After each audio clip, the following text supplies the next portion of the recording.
setelah itu ditembak, akhirnya dibawa menuju ke Rumah Sakit Bayangkara.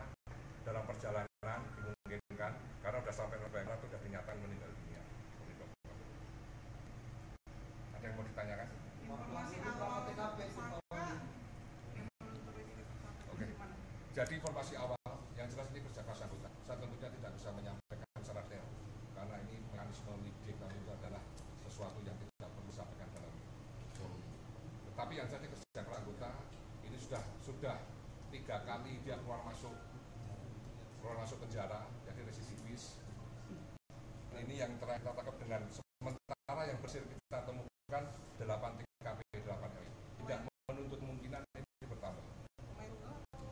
Sementara yang ditangkap tunggal. Ya.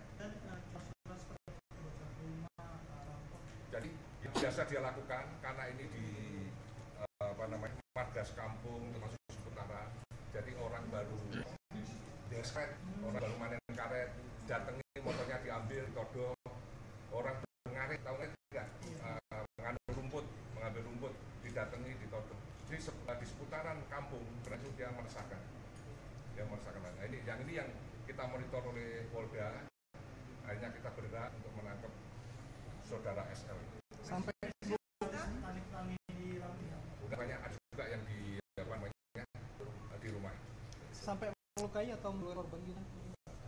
Sementara dari L yang ada ini tidak ada yang melawan, tidak ada yang diraih. Mengancam Mas Hendy. Senpinya ini senpi. Ini sentaka, tapi jenisnya revolver. Rakitan. Pelurunya ini ada 4, ini 2 peluru yang selosong. Ini yang ditembakkan pada saat dilakukan tangkapan. 2 kali penembakan ini kosong.